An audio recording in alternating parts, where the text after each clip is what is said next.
Hello everyone, welcome to star education YouTube channel. Star education YouTube ચેનલમાં આપ સૌનું ખૂબ ખૂબ સ્વાગત છે. આજનો જે વિડીયો છે એમાં આપણે બીજી મહિના કરંટ અફેરનો ચર્ચા કરશું. અગાઉ એક વિડીયો તમે આપણી ચેનલમાં બીજી મહિના કરંટ અફેરનો જોયેલો હશે, પણ આ વિડીયો છે ઇંગ્લિશમાં હશે.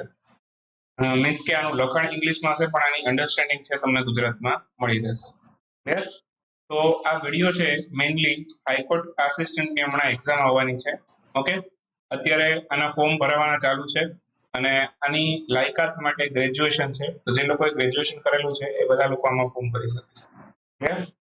રિઝર્વેશન કેટેગરી માટે ફી 500 રૂપિયા છે અને બાકી જનરલ કેટેગરી માટે ફી 1000 રૂપિયા છે. અને આમાં કોમ્પિટિશન ઓછી રહેશે.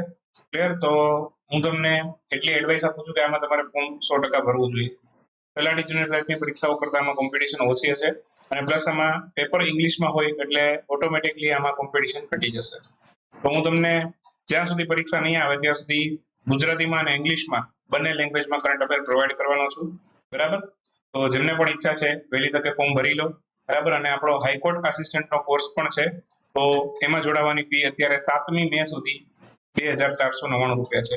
જેમને પણ જોડાવું છે આપણી વેબસાઇટમાંથી અથવા એપ્લિકેશનમાંથી જોડાઈ શકે છે. એપ્લિકેશન ડિસ્ક્રિપ્શનમાં મળી જશે, વેબસાઇટ પણ ડિસ્ક્રિપ્શનમાં મળી જશે, ત્યાંથી તમે જોડાઈ શકો છો. ક્લિયર? શરૂ કરીએ હવે આજનો વિડીયો બીજી મહિના કરંટ અફેર. સૌથી પહેલો question, north east largest multipurpose indoor stadium will be build soon at which place?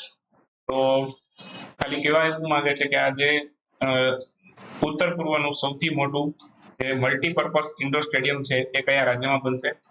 મેઘાલયમાં બનશે. મેઘાલયમાં કઈ જગ્યાએ? તો કે શિલોંગમાં. ઓપ્શન બી આપણો આન્સર થશે. તો નોર્થ ઇસ્ટનું લાર્જેસ્ટ મલ્ટીપર્પઝ ઇન્ડોર સ્ટેડિયમ છે એ મેઘાલયના શિલોંગમાં બનશે. કેપેસિટી કેટલી હશે આની? કેપેસિટી હશે 30,000ની. ક્લિયર? બાકી મેઘાલયના ચીફ મિનિસ્ટર અત્યારે કોણ છે? તો કે કોનરાડ સંગમા છે, જેને મુખ્યમંત્રી આપણે ગુજરાતીમાં કહીએ છીએ, અંગ્રેજીમાં એને ચીફ મિનિસ્ટર કહેવાય, રાજ્યપાલને કહેવાય ગવર્નર. એ કોણ છે અત્યારે? ફાગુ ચૌહાણ છે. ક્લિયર? બાકી કોનરાડ સંગમાની જે પાર્ટી છે એમનું નામ શું છે? નેશનલ પીપલ્સ પાર્ટી. બરાબર? તો એક રાષ્ટ્રીય પાર્ટી છે. બરાબર? નેશનલ પાર્ટી છે. ક્લિયર? તો હમણાં જ એક આમ આદમી પાર્ટી છે એને પણ નેશનલ પાર્ટીનો દરજ્જો મળ્યો છે અને 3 પાર્ટીની નેશનલ પાર્ટીની જે ફેડરેશન છે, બરાબર, એને ટર્મિનેટ કરી દેવામાં આવ્યું છે. તો એમાં એનસીપી, સીપીઆઈ અને તૃણમૂલ કોંગ્રેસ આ ત્રણેયનો સમાવેશ થાય છે. હાલમાં જ કામાખ્યા કોરિડોર જે કામાખ્યા મંદિરમાં આવેલો છે, તો કામાખ્યા મંદિર Kamakhya corridor in Kamakhya temple is being constructed by which state?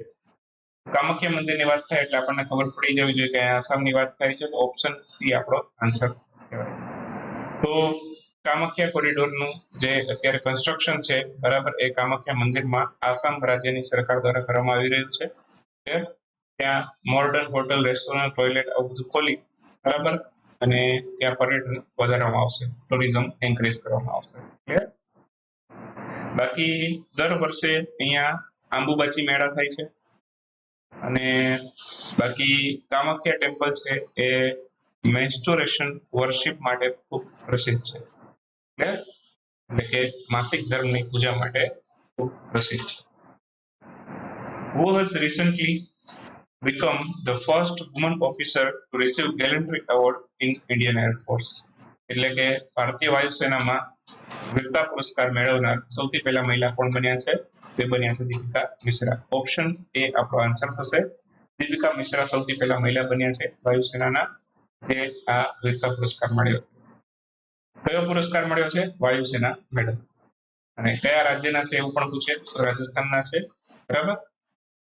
બાકી first woman officer to be posted on Siachen border એવું પૂછે કે ભાઈ સિયાચિન બોર્ડર પર તૈનાત થનાર સૌથી પહેલા મહિલા કોણ?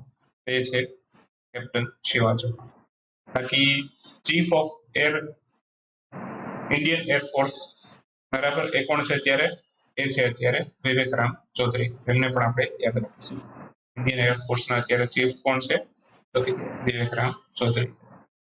Memorandum of Understanding recently has been signed between India and which organization for cooperation in aviation security? એટલે કે વિમાની સુરક્ષા.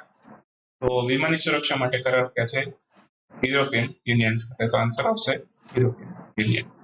હાલમાં જ ઇન્ડિયા અને યુરોપિયન યુનિયન વચ્ચે આ મેમોરેન્ડમ ઓફ અન્ડરસ્ટેન્ડિંગ એટલે કે MOU સાઇન થયા છે એવિએશન સિક્યુરિટી માટે. કઈ સમિટ દરમિયાન થયા છે? બરાબર, તો એ પણ યાદ રાખશું. European union India aviation summit 2023 અંતર્ગત આ એગ્રીમેન્ટ સાઇન થઈ છે. આનું આયોજન ક્યાં થયું? આનું આયોજન થયું એપ્રિલ 2023 ભારતમાં નવી દિલ્હી ખાતે. European union India aviation summit ક્યાં થઈ? તો કે નવી દિલ્હીમાં થઈ. તો આના માટે યુરો સેન્ટ્રલ અને ભારતની એરપોર્ટ ઓથોરિટી ઓફ ઇન્ડિયા બંને મળીને કામ કરશે. વર્લ્ડ અસ્તમા ડે ક્યારે ઉજવાય છે? ડેટ ફિક્સ નથી હોતી. આ વખતે આ બીજી મે ઉજવાયેલો, આન્સર આવશે 2 મે. તો દર વર્ષે એકચ્યુઅલમાં મે મહિનાનો પહેલો મંગળવાર, બરાબર, first Tuesday of May month, બરાબર, ત્યારે આ વર્લ્ડ અસ્તમા ડે ઉજવાય છે. સૌથી પહેલી વખત 1998 ઉજવાયેલો. થીમ યાદ રાખીશું 2023 ની, અસ્તમા કેર ફોર. વર્લ્ડ ટુના ડે ક્યારે ઉજવાય છે? આ પણ બીજી મે હતો, આજે જ. તો ઓપ્શન સી આપણો આન્સર. તો વર્લ્ડ ટુના ડે બીજી મે ના રોજ ઉજવાય છે. સૌથી પહેલી વખત 2017 ઉજવ્યો. અને ટુના એક પ્રકારનું ફૂડ છે ઘણા દેશો, અને આ માછલી છે, એક પ્રકારની માછલી છે જેને ઘણા દેશો ફૂડ તરીકે યુઝ કરે છે. 96 કન્ટ્રીમાં આનું ઉત્પાદન થાય છે. Border dispute between Assam and which state has been permanently settled recently. એટલે કે હાલમાં જ આસામ અને કયા રાજ્ય વચ્ચે જે બોર્ડર ડિસ્પ્યુટ રહેલા હતા એ હાલમાં જ સોલ્વ કરવામાં આવ્યા છે. આસામ અને અરુણાચલ પ્રદેશ વચ્ચેની વાત થાય છે, તો આન્સર આવશે અરુણાચલ પ્રદેશ. ટોટલ 123 વિલેજીસ છે આસામ અને અરુણાચલ પ્રદેશ વચ્ચેના, જે અત્યારે ડિસ્પ્યુટેડ હતા. તેમાંથી 37 તો ગયા વર્ષે સોલ્વ થયા હતા, બરાબર, જે નામસાઈ ડિક્લેરેશન અંતર્ગત સોલ્વ કરવામાં આવેલા હતા. 37 ગામ છે, બરાબર, 37 વિલેજ એ નામસાઈ ડિક્લેરેશન અંતર્ગત સોલ્વ થયા હતા. એના બંને વચ્ચેના ડિસ્પ્યુટ. 34 હમણાં ડિસ્પ્યુટ સોલ્વ થયા 34 ગામોના, બરાબર, અને બાકી હવે અત્યારે ટોટલ 123 માંથી 71 ગામ છે જેના ડિસ્પ્યુટ સોલ્વ થઈ ગયા છે. બાકીના જે 52 છે, બરાબર, એ આવનારા 6 મંથમાં સોલ્વ થઈ જશે. કોણે કીધું? ગૃહમંત્રી અમિત શાહ.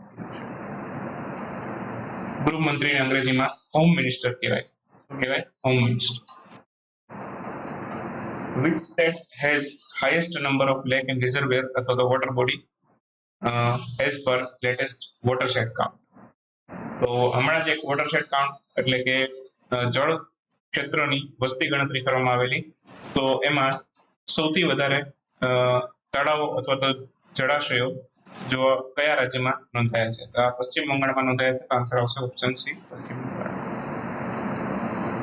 ક્વેશ્ચનની અંદર તમને વોટરશેડ જોવા મળે કે વોટર બોડી જોવા મળે, બરાબર, વોટર બોડી કાઉન્ટ અથવા તો વોટરશેડ કાઉન્ટ, તે પણ પ્રશ્નમાં જોવા મળે, ભાઈ યાદ રાખવાનું. બાકી અહીંયા ઓફિશિયલ જે રિપોર્ટ છે, બરાબર, જળશક્તિ મંત્રાલયનો, એમાં વોટર બોડી શબ્દનો ઉપયોગ કર્યો છે, તો આપણે એના ઉપર ફોકસ કરશું. તો જળશક્તિ મંત્રાલયે આ વોટર બોડીનો કાઉન્ટનો એક રિપોર્ટ પબ્લિશ કર્યો છે, જેમાં પશ્ચિમ બંગાળમાં, વેસ્ટ બેંગાલમાં સૌથી વધારે લેક્સ અને રિઝર્વેર આવેલા છે. ક્લિયર? બાકી બીજા ક્રમે ઉત્તર પ્રદેશ છે, ત્રીજા ક્રમે આંધ્રપ્રદેશ છે, સૌથી ઓછા સિક્કિમમાં છે 134, બરાબર, અને બાકી ગ્રામીણ વિસ્તારોમાં સૌથી વધારે વોટર બોડી જોવા મળી 97.1%, શહેરોમાં 2.9%. મહારાષ્ટ્ર છે, ઓકે, એ વોટર કન્ઝર્વેશન સ્કીમમાં ટોચના સ્થાન ઉપર રહેલું, અને બાકી તમિલનાડુ છે, ત્યાં ઝીલ અથવા તો લેક્સ છે સૌથી વધારે જોવા મળેલા, બરાબર, વેટલેન્ડ પણ કહી શકો તમે, સૌથી વધારે જોવા મળેલા. આંધ્રપ્રદેશ છે, ત્યાં નેચરલ ટેન્ક છે, બરાબર, એ સૌથી વધારે જોવા મળે, બરાબર. આ બધા ખાસ અગત્યના પોઈન્ટ છે. Which country was recently celebrated જીતકડી ફેસ્ટિવલ? જીતકડી ફેસ્ટિવલ કયા દેશમાં ઉજવાયેલો? હાલમાં જ નેપાળમાં ઉજવાયેલો. આન્સર આવશે નેપાળ. તો નેપાળના લુંબિનીમાં આ જીતકડી ફેસ્ટિવલની ઉજવણી કરવામાં આવેલી. લુંબિની છે એ ભગવાન બુદ્ધનું જન્મસ્થળ પણ છે, બરાબર. શા માટે ઉજવે છે આ ફેસ્ટિવલ? તો નેપાળ છે એને બ્રિટિશ આર્મી છે એને 1872 આ દિવસે હરાવેલું હતું, બરાબર. તો એની યાદમાં આ જીતકડી ફેસ્ટિવલ નેપાળ ઉજવે છે. બાકી ઇન્દ્ર જાત્રા ફેસ્ટિવલ છે એ પણ નેપાળનો ફેમસ ફેસ્ટિવલ છે, એ પણ યાદ રાખી લેજો.